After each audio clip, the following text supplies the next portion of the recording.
Good evening and welcome to the program. I think I'm going to sneeze. Holding it back. I'm Burton. Tonight in the program, we feature our special guest as always. Hope you'll come alongside and join us and talk a little bit about Gator sports as we do here 4 nights a week in the Buddy Martin Show. Tonight, we're going to have Kevin Brockway, who's always covering sports, our own inimitable Franz Beard, who's Mr. Gator basketball, who has a little history lesson for us about the real mascot, Albert the alligator. Also, Lauren Meadows, who's been around a lot lately, will join us and tell us what he saw at softball. And then tonight we'll wrap up a few other sports with Dan Bond, who follows things like softball and also very closely gymnastics. So it's going to be a good night tonight. We welcome you to come in and join us and have fun. Keep us informed. We love talking to you. Stand by while we go get our music, the best opening in showbiz anywhere.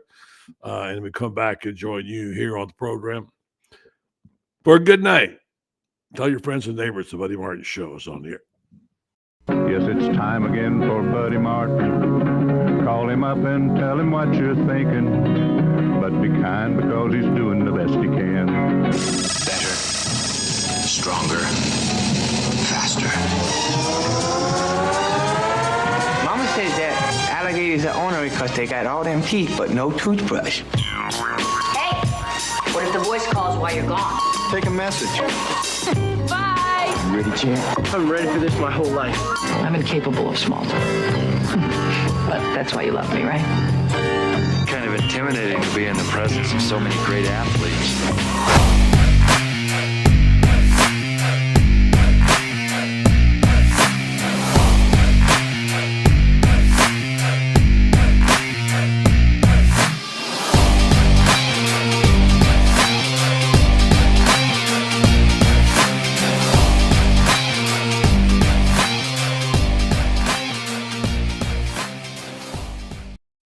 Hello, and welcome to the program, Buddy Martin Show, on the air now with you. Kevin Brockway standing by. He's got a cold, he said. He won't be able to be with us very long tonight, and he'll inform us as to what he knows is going on.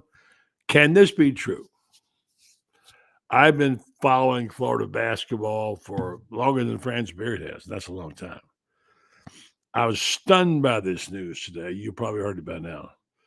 I've seen hundreds of Gator basketball games, hundreds of Gator players, and I am shocked that this came out today, that Florida just got their first team All-American. Can you believe that? Can you believe that? I mean, you think of Florida as being a blue blood, right? Blue bloods have lots of All-Americans, national championships. Walter Clayton Jr. just became the Gators' first bona fide first team All-American. They've had second, third teams all the way along the way. You know the names of them. And I looked it up. Guess how many Kentucky's had? Kentucky in that time has had 36 first-string All-Americans, not just like second, third, fourth.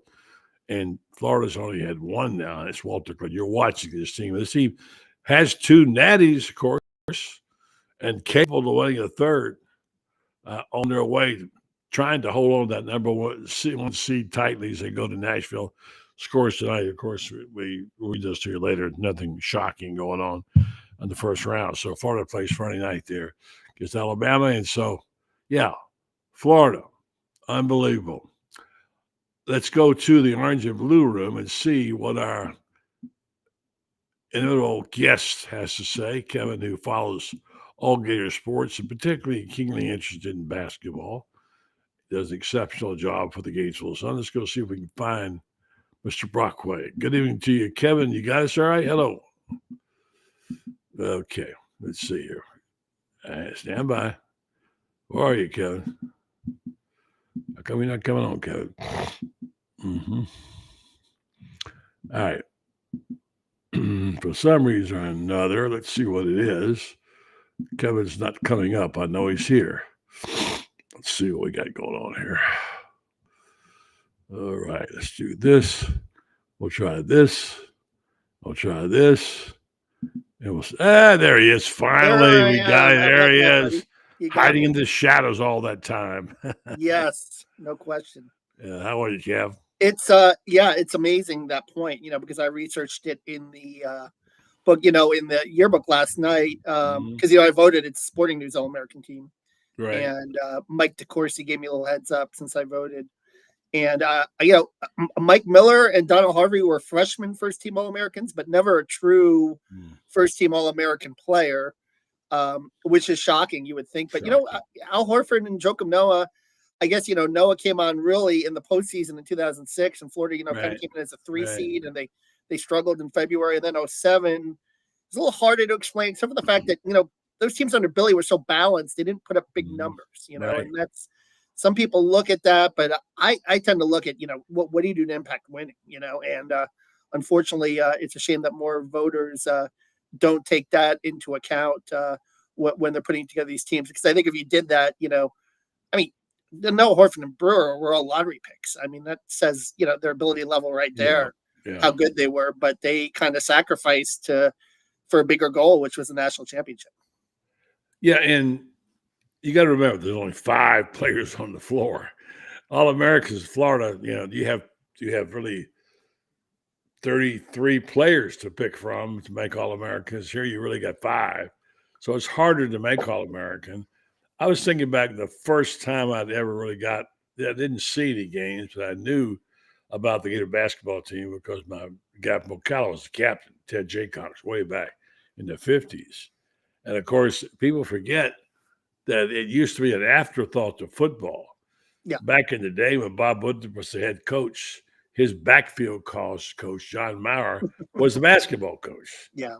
Yeah, and it's crazy. And there wasn't an emphasis put on basketball that long. And it was like that in a lot of SEC schools too. True. Not just Florida, That's true. other than It was, Kentucky yeah. that had Adolph Rupp, Yeah, that's true. So no real surprises tonight. What have you heard in the news today about any of the teams? And I don't feel like Florida's in danger of losing that number 1 seed, even if they lose out in the first round of the SEC. We'll see. I think you'd feel a little more secure, buddy, if you get 1 at least, and then if Alabama. But I think by then the selection committee will have its mind made up. I just think they're in a really good spot. But they haven't won an SEC tournament since 2014, and Todd Golden today in the press conference some of the snubs and the postseason awards. Like Elijah Martin and Chinyelu should have got Defensive Player of the Year. Maybe Will Richards should have been on one of the teams. So they're going to come in with a little motivation, which will be interesting. And it's like I said, it's very strange. It seems like in the modern era, it might not help you as much. I mean, I think of the last 10 national champions, only 3 won their conference tournaments. UConn did last year, Kansas in 2022, and Villanova in 2017. But on the flip side of that, I mean, Florida's, last 3 teams that won the SEC tournament, 2014, 2016, at least made the Final Four, in 06 and 07 won national championships. So I think if you're good enough, you're going to go through and you're going to, find a way to recover from playing 3 days in 3 days. We've talked about that a lot of this program. They're in kind of an ideal spot, being not being a top seed in the SEC, and coming in to it not being highly ranked, like meaning the top 2. They finally did make it to number 4 in the AP poll, and how there's kind of, I would say, sitting in the shadows. But only now are people beginning to realize, and there are a lot of people who in the know, basketball people. You see them all the time. I saw tonight, the announcers put the list of teams up saying, which is a team you wouldn't hate to play? And they all circle Florida. So they see what we're seeing, but they were late coming to that. I think we saw it here, a month or so or more ago when this team began to come together, especially when Handgloden came back. Talk about the transition, the evolution of this team, the players that have come back, and the 25 fouls to give in the paint they got now, and the deep bench, or how many can they play. Talk about this team, the rotation, and who he has in the game at which time. Yeah, and I think Sam Alexis, they're going to test him out, whether he's going to come back this week. But you're talking about a team right now that's 9 deep. I mean, he's actually playing 9 players now because he's playing Klafshar off the bench. So if you got 2 backcourt guys in Klafshar and Denzel, and then you have 2 frontcourt guys in Houck and Anlogden. So, that could play well with 3 games in 3 days, especially, going into a SEC tournament type scenario. And I think you have trust in him, and there's really not much of a drop off with regards to that. And Micah coming back has really helped the defense at the rim. Obviously, the rebounding, he's been a big factor. The guy that's coming on and who has recovered, much quicker than expected from the sprained ankle, I think, is Alex Condon. I mean, he's just played like a beast. That last week of the regular season, obviously the Alabama game, 27-10, and then 17-15 in the game against Ole Miss. So I mean, he's just been really good on the boards and didn't miss a beat. Walter Clayton talked about him living in the training room to get back, and he's he's a guy that's obviously going to be a factor. So it's like I said, it's shaping up really well. But you know how the NCAA tournament is, and it's one bad night and you could be gone. But I think Todd, and I think this team, still has a mission. And like I said, a little bit of chip on the shoulder with some of the postseason stuff, awards and stuff. And I think they're going to take that to Nashville this weekend and play pretty well. I know Tennessee was a good defensive team, but to have two defensive teams two players from Tennessee on the all defensive team, and Florida didn't have one, especially with the talent they got, it's kind of shocking to me. Was it to you? A little bit, Florida, they still had a few of those games where they had defensive lapses. I would say, like, the Missouri game, obviously, in their 4 losses, they've given up an average of 86.5 a game. And, you remember, you go all the way back to that Kentucky game. No other teams kind of shot lights out against them, but, maybe still a little slow on some rotations and those guys covering, the Georgia game where they gave up 88. But, the numbers say, right, number 7, KenPom, that this is an elite defensive team. And I think Chinyelu, particularly with his wingspan, 7'6", does so much at the rim that he merited consideration. I think Elijah has really helped this perimeter defense too. So, I mean, Tennessee is an elite defensive team also, per se, and they can really shut you down. And obviously they did in the second game in Thompson Bowling. But, here's the thing in that game too, you're playing on a road court where the refs are, more inclined to swallow their whistles. That's kind of, just the way it is at every level. I always say it all shakes out on a neutral court, right? In terms of that. So now you're going to be on these neutral courts. And I think this is when you really see the best teams kind of rise to the top in that regard. Good point. Tonight, LSU just crushed by Mississippi State. About 29 points. I mean, it's unbelievable. Got to wonder about Mac McMahon there. It just has not worked out for him there.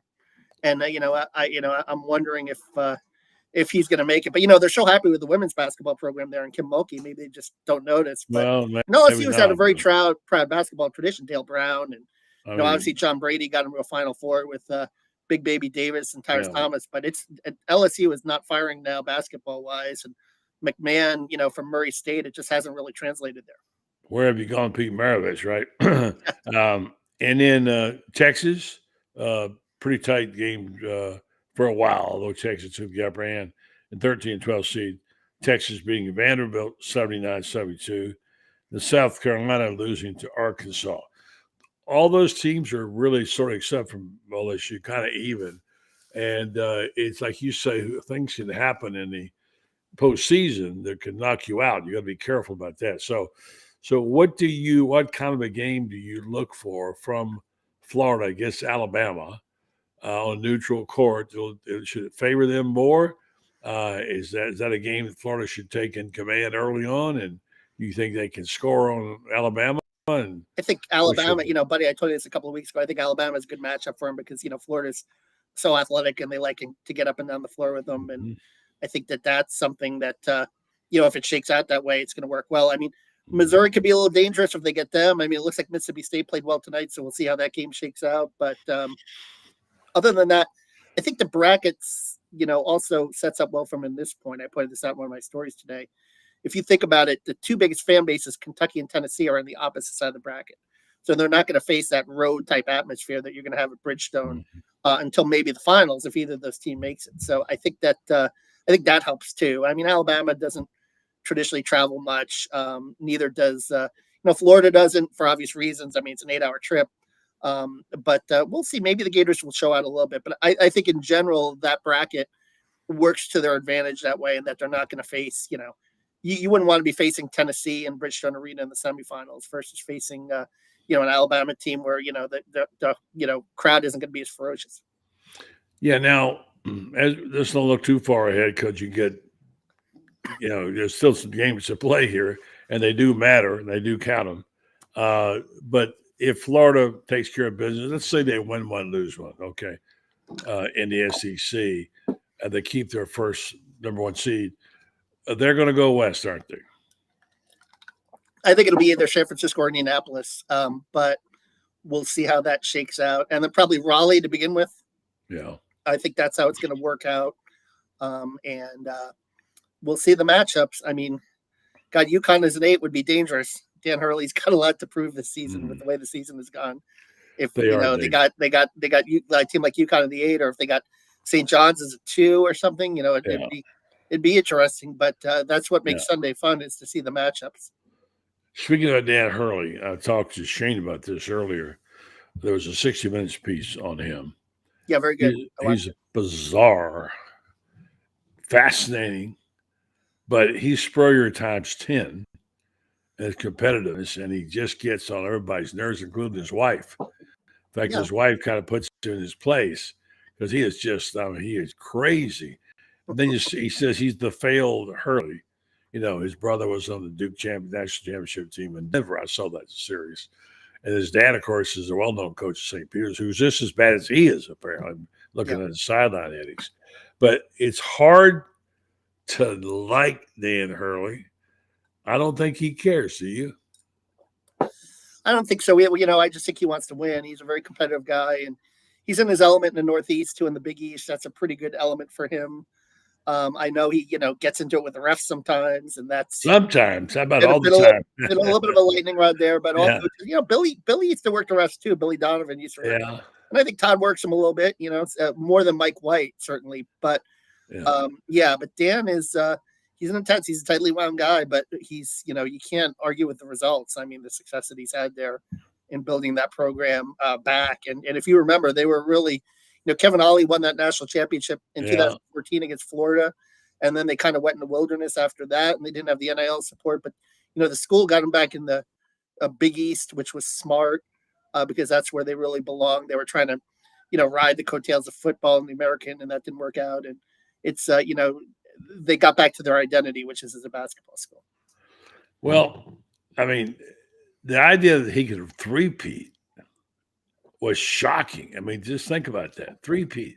In today's world, I know he's got some NIL deals, but he said in that interview, by the way, that half of his team is going to go into the portal. Half of the two-time defending national champions are going to go into the portal. That's crazy. That's just life, buddy, in college sports. I know, but it's still crazy. I mean, listen, Florida, from what I heard, last offseason, a lot of people were talking about the NBA draft. I mean, St. John's, I heard, also made some overtures last year, and Florida had to, do what they could to keep him one more year, senior year, and look at the results. It was definitely a wise investment. It is. It's just crazy. It's hard to get used to, but a guy winning back-to-back national championships. Let's talk just for I know you want to get out there. You got a bad throat, and I will keep you for a couple of minutes. I want to talk about Todd. Already people are saying things like, well, if Bruce Pearl was hired, Albert would go after Todd. I mean, I don't see him leaving Florida anytime soon, and I think he will have to get another contract at some point.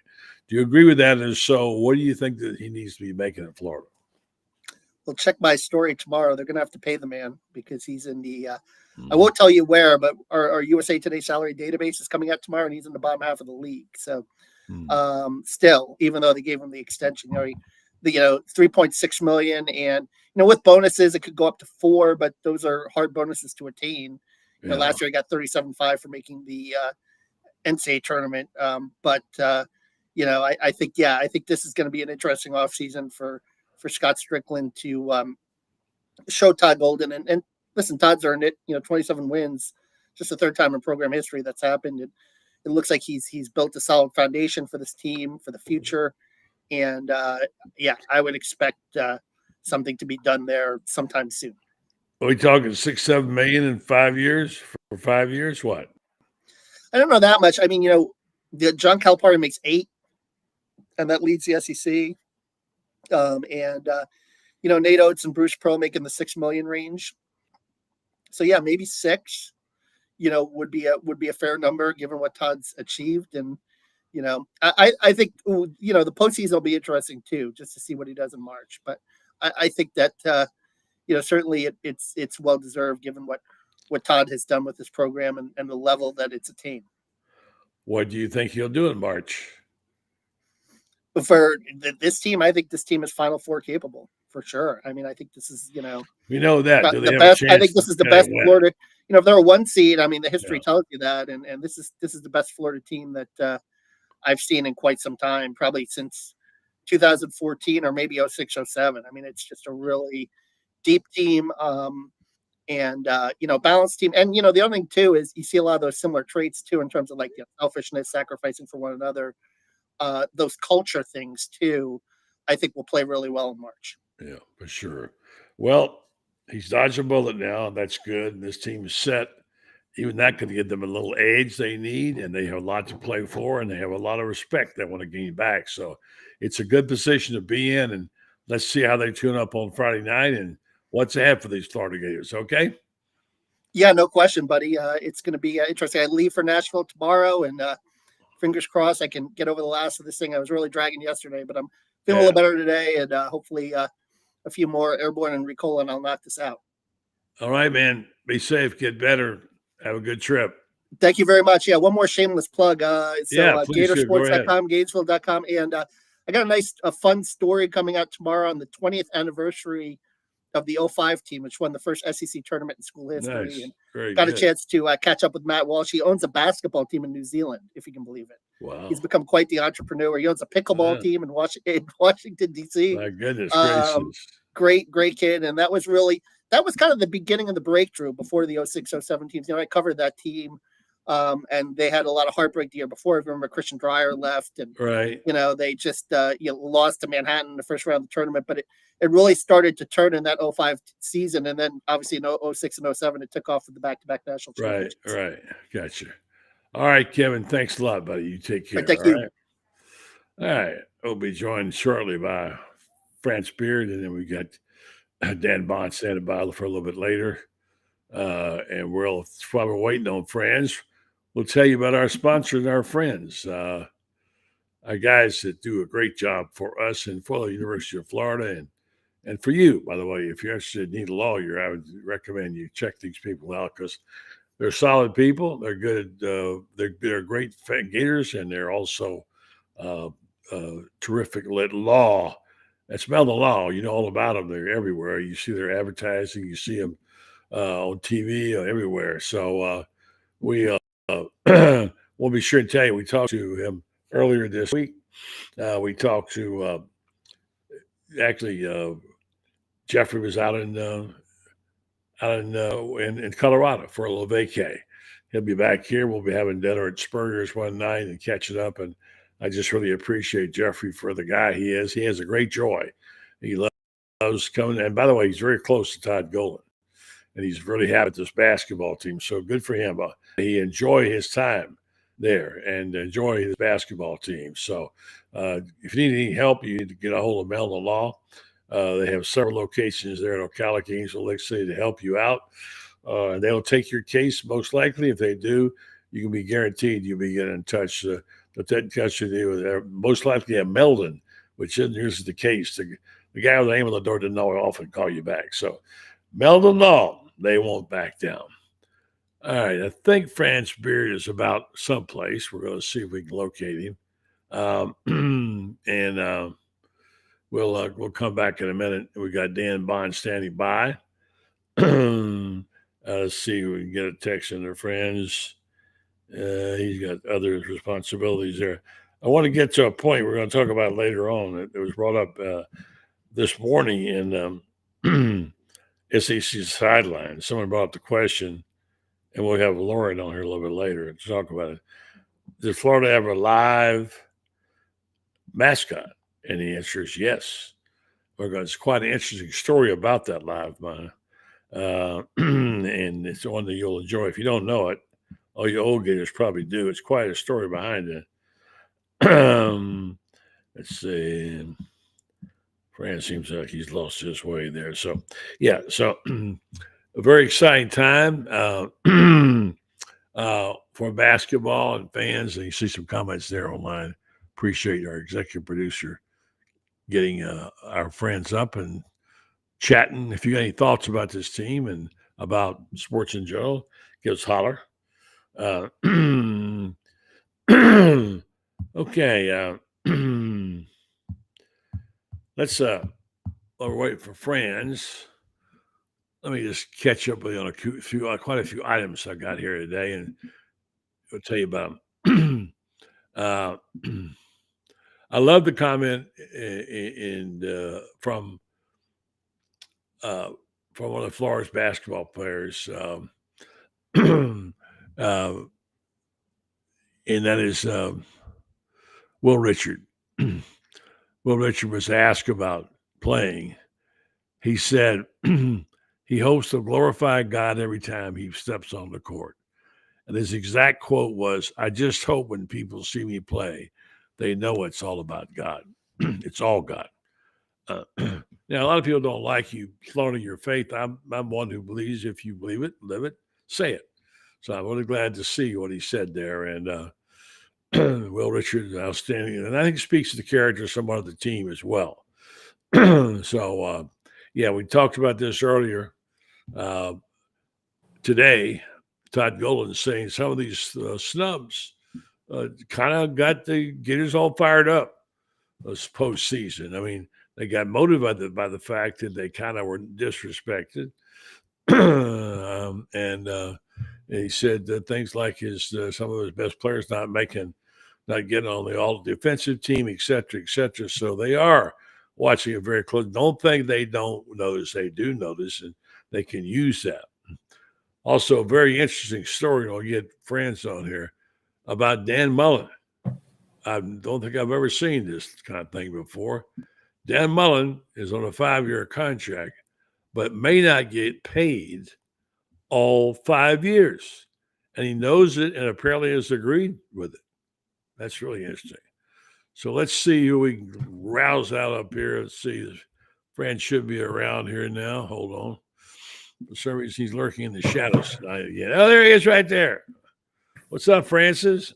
Another day, another first round at the SEC. So yeah, not too much there. Although Mississippi State was impressive, huh?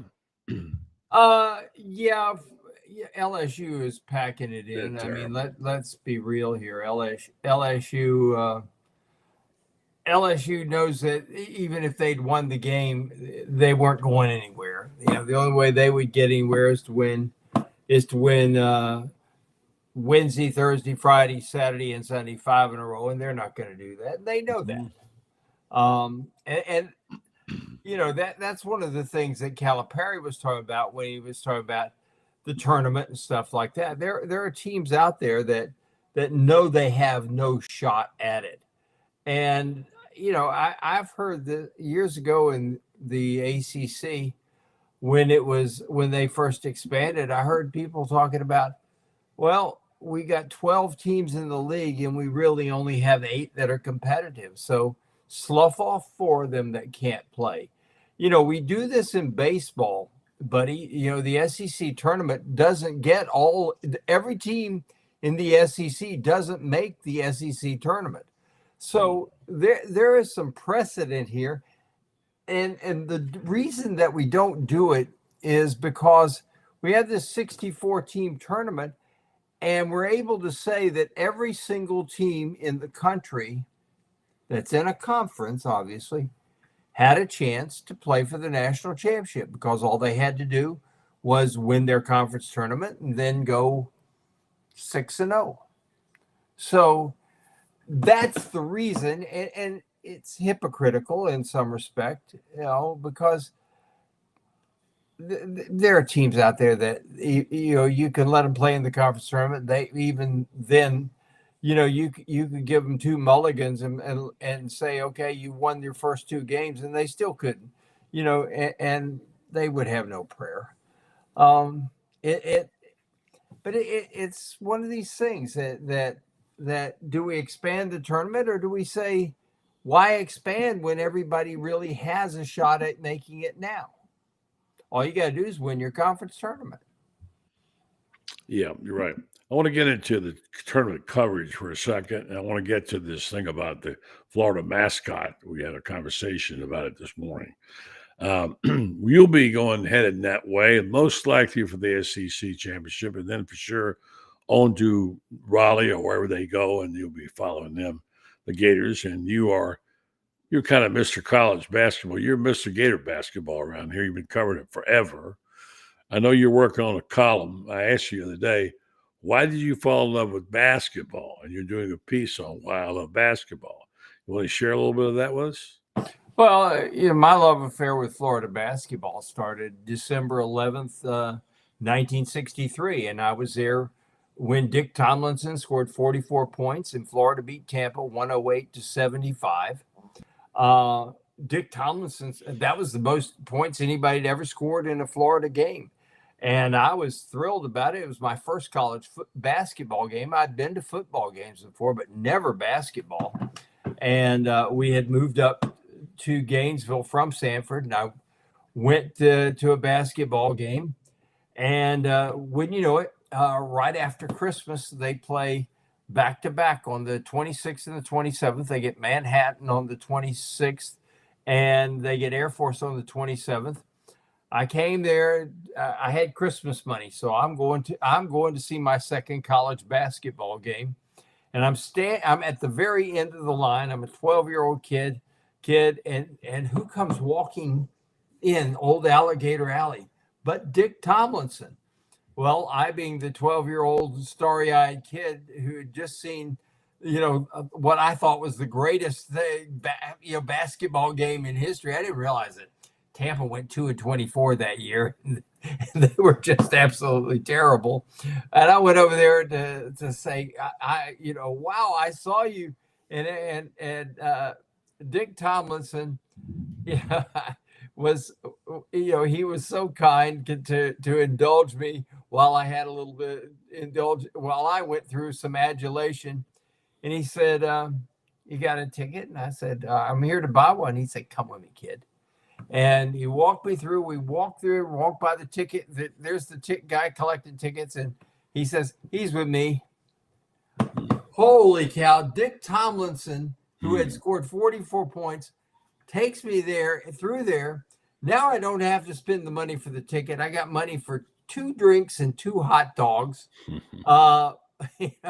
And I came back the next night. Of course, he wasn't there to pull me through the next night, but I'd saved the money. I didn't drink the 2 drinks and I didn't have the 2 hot dogs. I saved the money so that I had a ticket and the drink and the hot dog the next night when they beat Air Force. They beat Manhattan that night. And then a couple weeks later, Miami comes to town with Rick Barry. I was there that game. I'll tell you what happened. Go ahead. I saw it. Rick Barry comes in there, the nation's leading scorer, and Florida put Paul Morton on him in the second half. And Paul Morton was like glue on him, and Rick Barry got upset. You could tell the story. Rick Barry had mustard all over. He was such a hot dog of the worst order, and he got into it with Tomlinson, and Tomlinson threw him into the stands. They were wrestling, running to the sands right in there. I remember that vividly. Yeah, that was quite a moment. And Rick Barry was a great basketball player, but I'll tell you what, Tomlinson was a pretty tough dude. He was a punk in those days. Oh yeah, he was a punk. I've heard him. Yeah, he certainly was a punk. It's so interesting how all my basketball love has tied in with the Gators because, okay, let's first off set one thing straight. If you never saw a game at Alligator Alley, the benches were on opposite ends originally. Now in the 70s they moved into the sideline, but originally in the 60s they were one. The Gators were at one end and the other team was at the other. And right over where the Gators were, the bench was this overhang. And Otis Boggs called the play-by-play up there.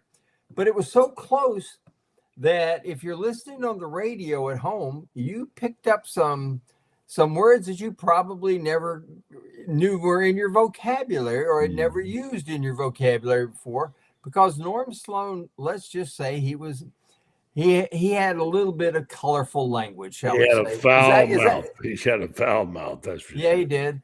But that season also, we had people lived up the street from us. He was a retired Army colonel, and he had two sons, Richard and Max Alley, both of them in grad school at the University of Florida.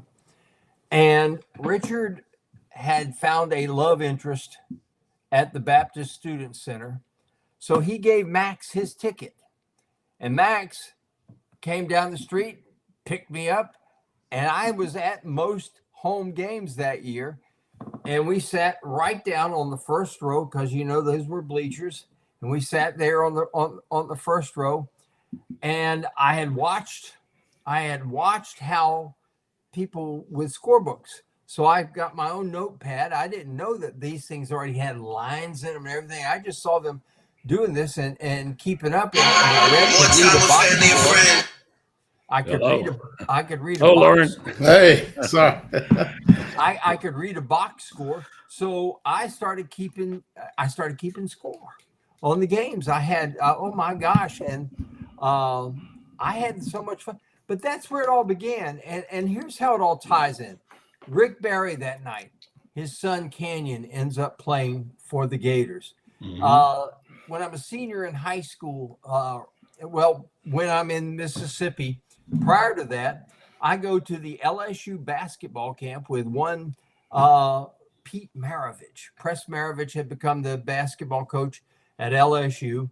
And it's interesting because when I'm in Westwood Junior High School, Leslie Sloan sat on one side of me and Donna Ellenson, Gene Ellenson's daughter, on the other. Well, it turns out that Coach Sloan ends up going to North Carolina State because Press Maravich goes to LSU. And Coach Sloan did not want to leave Florida. And he sits there. He was offered $22,000 to take the North Carolina State job, which was more money than Ray Graves was making as the head coach and athletic director at the time. Coach Graves was making $21,000, and Norm says, "If you'll just give me new carpet in my office, I'll stay here." And he wanted to stay because Florida would have the tallest team in the country the next year. And Coach Graves says, "I think you ought to take that job there." In other words, he shoved him out the door, and they named Tommy Bartlett. But Coach Sloan goes up there. Press Maravich goes to LSU. He has a basketball camp. We get exiled to Mississippi. I go to the LSU basketball camp and watch Pete Maravich taking the ball in each hand. He's dribbling it, and it's going between the legs and everything like this. And all of a sudden, boom, he's got two of them up there, flips them over his head, catches the ball still spinning, and all of a sudden the ball's back between his legs. He's dribbling. Amazing. Well, I'd never seen anything like that in my life. I saw it playing Alec, by the way, too, as well. So then later on, we moved back here to Florida, and here comes LSU. Maravich scores 50 in a game against the Gators, and as Mike McGinnis will tell you, he gets a steal, goes in, ball never touches his left hand, off the dribble. The ball is spinning on his finger, and he's up in the air like this, and he flipped it up, and he headed it in for 2 of his points in that game. Later in the game, he makes he goes behind the back and through his legs, through a Florida defender's legs to Al Sanders for a perfect bounce pass for a layup. Yeah. So throughout it all, I've just had some great things. I'm sorry to cut you off, but we got time limits here, and I got to get to this guy, and I got Dan Bond standing by. But I want to get you both on this while I talk about Titan MRI. I want you to talk about the basketball team and the fact that there was, in fact, a live mascot, which Lauren talked about this morning, the SEC sidelines, and I'll let France tell the story. It's quite a story. Stand by when we tell you about that. And I'll tell you about Titan MRI and Imaging. Now, Titan MRI Imaging is called Acquired High Field MRI, Joe Coloria. Started at Highfield MRI in 1997. Now he's back. Titan MRI and Imaging has 3 locations, 2 in Gainesville, with Park Avenue location now in Millennium Center also. 1 in Lake City, serving all of Columbia County and Valdosta, Georgia. Titan MRI and Imaging offers the same great customer service. They now accept insurance through their convenient self-pay options and pay options. They offer MRIs, CT scans, X-rays, ultrasounds. Check them out. Titan MRI and Imaging will take care of your needs right there in North Florida. All right, guys, there was a conversation this morning, and someone asked this question. I realized only the old guys can figure this out because they've been here a long time. And the question was asked, did Florida ever have a live mascot? And boy, did they ever. Franz, say good evening to Lauren and tell him the story of Albert the alligator. Well, we had an alligator, and we over by the Century Tower, we had a pond with a cage around it, and we had a live alligator in there. And a couple of our running backs, let's just say, the rumor has it that they had consumed an adult beverage or 2 or 3 or 4, maybe even 5 or 6, would you say, buddy? They were drunk. Yes. Okay. There we are. I'm trying to be politically correct here, and good old Bud Light just boom, smashed it. Anyway, they climbed over the fence with an axe, and they cut the tail off. Or tried to cut the tail. They wounded it. They had to end up taking the tail off the alligator because they had cut the alligator so bad. And oh my gosh, they got caught. Jerry Hoover got suspended for the rest of the year. Dick Skelly, who ended up playing for the New York Giants, who was considered our most talented back, and a lot of people said was the most talented back we'd had since the 40s when we had Caceres in the 50s. Yeah, when we had Caceres, and before that we had guy who was the number 1 draft pick in the entire NFL draft, who was a running back here. And Dick Skelly was just this enormous talent, and he got kicked off the team, ended up playing with the New York Giants, but they ended up having to take the tail off the alligator. I don't know I can't remember if they euthanized him or not, but they had to take the tail off. They phased the alligators out eventually. Eventually they went to what we see now, Lauren, the Albert and Alberta thing, whatever. So that's probably more than you want to know about it. But how you doing? No, I'm doing good. I knew that there was a live mascot. I did know that, but I did not know the story until you informed me this morning. But we were talking about somebody referenced Mike the Tiger, and then someone asked if there was a live alligator. And I did realize there was a live alligator. Did not know it was kept over by Century Tower. I think they need to bring that back. I mean, maybe put a nice habitat, kind of like LSU does. I think that'd be pretty cool on campus. LSU does have a swamp on campus. Yeah. LSU has its own swamp there on campus. And what I'm saying, they have a habitat for Mike the Tiger. I'm saying we should have a Albert or Alberta or both habitat on campus for our live gators as well. That's what I'm saying. Arkansas has a live razorback hog. And I don't know, buddy, if you remember when we were out there, I guess it was in 2008, the game after the Tebow Promise, and we're standing out there and said that the hog weighed about pounds. All I could think about was, man alive, can you imagine the pork chops from that baby? I mean, they have a live mascot. Of course, Georgia has their bulldog. Mississippi State has their bulldog. Texas has Bevo. I don't know. Can anybody figure out what an Aggie is? It's a Cocker Spaniel, I guess, or whatever that is. What is Dan that? Jenkins would say it's a deranged Texan. Yeah. Hey guys, we got Dan in here. Good evening to you, Dan. How you doing? Wow. How are you? We're going to get your thoughts on softball in a minute. You and Lauren can chime in too. But let me just mention this story. I saw the story and I thought, man, I've never heard this before. apparently the school where Dan Mullen went to coach is pretty broke. Yeah. They cannot pay him, or Garrett, they said they right now could not pay him for, I think they said the year 2 and 3 of his contract. All right. And so the high cost of coaches is finally caught up. And so what's happened is they want to build a great football program, but you have a hard time when you haven't got any checkbooks. So they'll need to find somebody to make cash to cover their gamble. Sue and cover the first 2 years of a 5-year contract. It's handed his new coach, Dan Mullen, on December 12th. Athletics director Eric Harper said in a Board of Regents meeting, reported on Wednesday morning by one of the Las Vegas papers. So Mullen's due to make $17.5 over the life of the contract for an average of $3.5 million per year, and UNLV's athletic department is at least $26 million in debt. So there you go. It's starting to happen, guys. What are your thoughts about that, Lauren?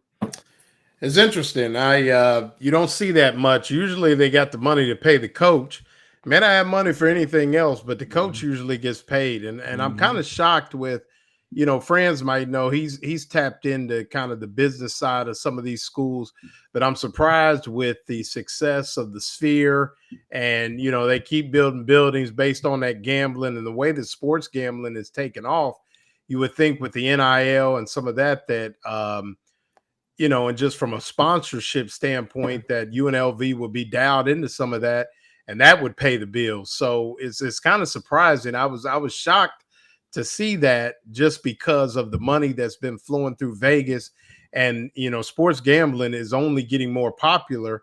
So and that's kind of what fuels that operation, as well as the casinos. So I'm kind of shocked that it's kind of shocking. I'd have to see the breakdown of why, or if there was like a capital project that went under that they lost some money on, but I've never seen that where the coach, and where they come out and tell you, hey, we only got 2 years for you. So I mean, obviously they're going to try to fundraise for the other 3 to 5, but like someone said on here, the other thing is, if Dan is successful, which, I like Dan, I would assume that he may only be there for 2 years. So it'll go, then it'll be the next guy's issue. Yeah. Well, I'm going to say this, make 2 brother predictions. This is not shocking to me, although it is a surprise that it happened. And it tells you how badly Mullen wanted to coach. And then the other thing is that I think with this whole thing with the gambling, the money, at some point we're going to have a big scandal. It's going to happen. It's going to happen at some point in time. There's going to be somebody puts their hand on the till. It's going to be, and college sports are going to be burned by it. I just feel it coming. So we'll see how that happens. Let's get Dan Bond's take on the thing with Mullen. And Dan, what do you think about that? Yeah, I'm surprised. I mean, gambling itself, last year was the first year that the casinos were flat with the online gambling.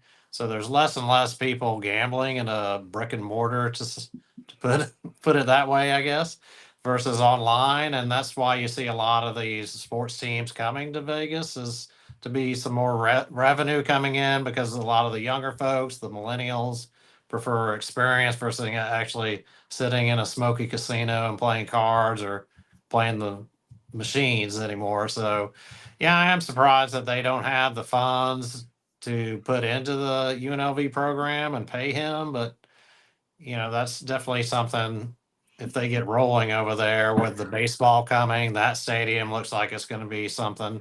And football is already, the road teams are selling out, and let's go to Vegas to go watch the Jaguars, So that's definitely, everyone kind of circles that and goes out for the experience. So you would think UNLV would be on that same level as the professionals, for sure. Francis, let me get your final thoughts. Now you got to go right. I'm sorry to keep you tied up. There is a pending scandal right now with Fresno State basketball. They suspended a couple of their players for they think that they were fixing ball games. There you go. We've said this, and we've had this conversation before, that, and I agree with you, buddy, it's a matter of time before it happens. Buddy and I, being members of the Old Farts Club, we were around in the 60s when, for example, North Carolina was only allowed to play an ACC basketball schedule because of a scandal, and this only involved suspicion of gambling. That was This did Rosenblum, not right? involve. Wasn't that Rosenblum? No, Lenny was already gone by then. Okay. This was when Dougie Moe was playing in. Well, Doug, and they said that he had associated with gamblers, and Dougie was from New York, and in New York there's gamblers everywhere. So yeah, I was gonna say. But Carolina fired Frank McGuire, and they hired his assistant coach, who ended up being a pretty good guy named Dean Smith. But the first year they only were allowed to play an ACC schedule. Kentucky had lost an entire season because they had players associated with gamblers, and they took an NCAA. The NCAA gave them the death penalty for that. They missed the 52-53 season completely, and that led to Bear Bryant leaving Kentucky to going to Texas A&M because he'd gone to a bowl game for like 5 straight years, and Kentucky had missed an entire season because of a scandal. And they gave Adolph Rupp the keys to a brand new Cadillac, and at the spring athletic banquet, and they gave Bear Bryant an engraved gold cigarette lighter. Yeah. And as a result, Bear Bryant winds up at Texas A&M and eventually to Alabama. Good story, and I know some people say that the cigarette lighter story is not true, but I've heard it a number of times. Like, me too. Friends go right, and I'm gonna get these kind of talks in softball. You got a good column coming about why you love basketball, doing great stuff. And by the way, you'll be going to the SEC tournament. You'll also be doing some work for a group called Earnings.com. We'll talk about that later. You will have our own brackets, and Earnings will help us put these together. We'll tell you about it later, maybe tomorrow night. France, thank you, buddy. Appreciate it. Thank you. All right, let's talk softball, guys. Man, here we go. We got big win team coming to town. Big win tonight. Yeah. They got a shutout win tonight, and I got your third string pitcher out there pitching good, so that's great to see with Rothrock out, and you got Texas coming in where you got a couple of really, really good pitchers that Florida's going to have to face. They're both in the top 3 as far as home runs and slugging. So, both teams can hit, but this Florida team is just special. That 1 through 9 lineup is just, you've got these Shoemaker freshmen. I'm really surprised that. How many home runs does she have now? 8 or 9? 13. Oh, no. What? 13. It looked last week it was 8 or 9. Yeah, 13. Yeah, they're up to after today, about 58 home runs, 57 home runs. Yeah, they hit 2 more today. Jossie Erickson and Kendra Falvey both had homers. And you were out there, Lauren, right? Yes, sir. Yeah, I was out there. They threw Kara Hammock, who's the 3-4 kind of pitcher. I think they want to try to kind of work her into a closing role. So a good Wednesday night game against a good UCF team. UCF took 2 of 3 from a ranked Arizona team, this past weekend. So, yeah, like Dan said, power 1 through 9. They all can hit. They run well. They field the ball well. I think the biggest, and a lot of people don't talk about, is the resurgence of Mia Williams, who came in with a lot of fanfare, famous name, obviously, the daughter of Jason Williams, and, hitting extremely well. Already has more hits this year than she had all of last year. Yeah, you got all those All-Americans came back, and this season kind of some of the new girls and the ones from last year have really stepped up, which is great to see.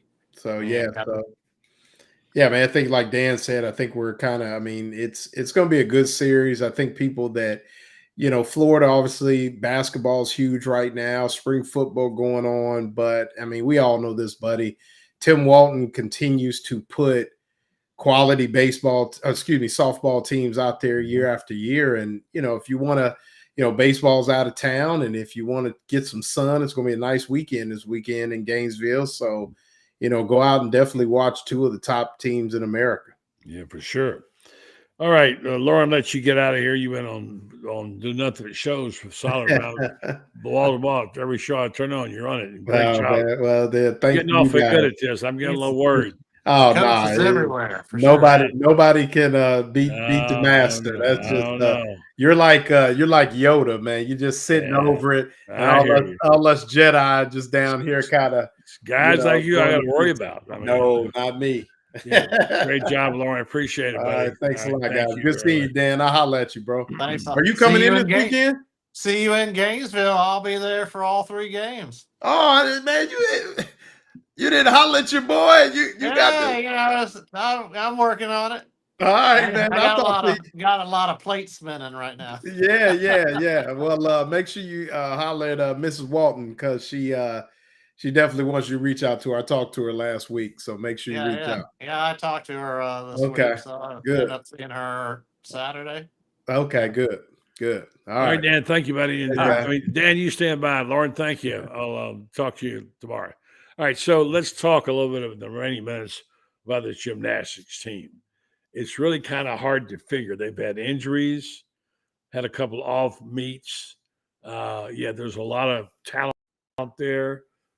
They come in now at the postseason as a little bit of an underdog. Where do they stand? What they got to do? What they got to improve on? Oh, yeah. I mean, they are kind of rolling these last 2 meets. Yeah, last 2 meets they have been, yeah. And Friday is the senior night, so you're going to have to come out and say goodbye to Leanne Wong and company out there. You've got 7 ladies who are graduating with 29 All-American titles between all of them, 22 from Leanne. Yeah. But this team is doing well. I mean, they've had ups and downs, and the way the scoring works, that's why you kind of saw them jump up to number 3 when they got that last 198 at Alabama. They were able to drop one of those real bad scores and move up. And I mean, they're going for the senior class has had 4 straight finals for the NCAA, their tournament. So, I mean, they definitely can get there. I mean, 198 with all the low scoring this year, to have 4 198s this year. I mean, you don't have another team that's done that. You've got Leanne Wong, who's number 2, barely behind number 1 for all around. So she just keeps on chugging and getting those 9.95s, and they're not giving out much 10s, but the Gators got some 10s. Selena Harris Miranda's right behind Leanne Wong in the all around, so she is somebody to come out and see. I've really enjoyed watching her as far as someone who's just transferred in, been all Gator, all enthusiastic. She is, threw in some Gator chomps on routines where you don't normally see that, which is great. But yeah, I'm really excited. I think they can obviously make a run to Fort Worth out here in April, and they're going to be there. Well, they stopped handing out the 10s. What's going on with that? What's that deal? They've dialed it down back. They're requiring like a longer period on when they land for their sticks, so they're making them stand there a little bit longer. I mean, Selena Harris had what looked like 4 or 5 10s on vault, and she only got 1, and that was the only 10 on vault all year. And if you remember Trinity Thomas, she'd fire out a 10 on vault. Oh, yeah. Like every other meet. Because she was, 1, she was great, and 2, they were, the scoring is Perfect just landing. a little bit different now, so they're tightening it up. Don't you think it's kind of overvaluing those sticks? I mean, they do all this routine, and they take all that off just because you didn't land the 100%. I mean, I think maybe they need to look at that and figure out what this is all about. Yeah, I mean, I've been watching it for years, and obviously that maybe there was a little too many, but hey, it's college. Let the kids have fun, let the fans have fun. I mean, the fans in the stands aren't holding a 9-9 sign; they're holding a 10 sign. They want to see that 10. Yeah, they get rowdy when they don't get that 10. Yeah. So I would like to see that maybe flip back a little bit next year and see them loosen that up a little bit. I just think it's better for the sport. Yeah. What's the schedule now? So they're going into Kentucky Friday, and then off to Birmingham for the SEC. What dates are those? The SEC tournament is next, which is like a week out. Let me look at that date. Okay, There. while you're doing that, is LSU who they got up? Who's going? Who's number one? Oh, number one is Oklahoma, and I number forgot two about is Oklahoma. LSU, and then Yeah. number three is Florida. Yeah, okay, I forgot about And Oklahoma. like 6 of the top 10 is all SEC. So I mean, the SEC championship starts on March 22nd. So they've got Yeah. only a week to rest Yeah. till that. Yeah. And then middle of April is the finals, and then I you have got your regionals the week before that. Dan Bond, head of our Texas Bureau, coming to Right. Gainesville this week. It'll be good. I won't see you, but you have a safe trip and enjoy your time. All right. Yeah, it'll be fun to check out the softball stadium. I'll be at Spurrier Saturday night. All So who right. knows who I'll run into then. Never telling. It's a good week. I'm going next week in there. Right. So That's a good place. Yeah, it's a good place. Dan, great. Thanks so much for your good report and all the work that you do. All right. Thanks for having me. Good to see you, buddy. Sir. Dan Bond, our Texas Bureau. He's our softball and gymnastics expert. I want to thank him and thank Lauren and thank Kevin Brockway, France, of course. Tonight we had a scramble because we had some people who had to cancel the last minute, including Ali, who was out. And so always good to have good people to fill in with. Appreciate that. Appreciate you. And appreciate our sponsors as well. Thank you very much to all of our sponsors, Meldon Law and Titan MRI. And now the one I like to talk about at the end because they are so special. They are good people, good friends, and they have a terrific business that helps us a lot. And it's because of the two partners who started this, Red Star Medical Research, which they were in high school together down in South Florida. And they came to Ocala and started this business that has become a really important one for medical companies to have reliable research. And they've got it. They have these clinical trials, which they'd like for you to know about because they want you to take part in them.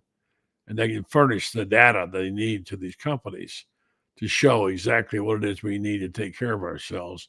And as we do that, we'd like for you to know that that you can go on to rinstar.net and you can volunteer for one of their clinical trials. It's pretty simple. It's not like it's a big deal or something going to knock you out of work or whatever. You can go in and do it, and you can help yourself. You can help your friends there in North Florida with the information. You can help Rinstar, and something that would be very well received and appreciated. Check them out. Go to rinstar.net and find out more about them and what you can do. You can be compensated for time and travel, and it would cost you nothing and nothing on your insurance. You might get something like investigational medications or some special thing that you wouldn't otherwise get. So it's important that you know about it. It's Rinstar Medical Research, and it's a company that is doing things, making a difference in our area and doing it for us. So here's the QR code right here. You can check on that if you want to know more about it. Let's go see our friends Joe Sorrentino. His son Joey is a dentist in Ocala and at Marion Dental, and I'll be going to see him next week when I go to Ocala. And of course, his partner is Mary Brantley, married to Scott Brantley, and Mary does a great job. So thanks to the folks at Red Star Medical Research, seeking tomorrow's answers for the health questions of today. Folks, you have a great night and a great tomorrow. I'll be back tomorrow night with our regular Thursday night crew. That will be Ben Troop and the guys, and always glad to see them. They do a great job as well. So with that, let me say, hold on one second while I get this. Let me say that appreciate you and thank you for making a big difference in all that you do. And it's a fun time to be a Gator, isn't it? It's a really fun time to be a Gator, especially this basketball team. It's an awful lot of fun to follow. Enjoy it while you got it, man. Drink it in and stop it up and realize this doesn't last forever. And when you get it, you need to enjoy it. And we certainly do here. Have a great night, folks. See you tomorrow night.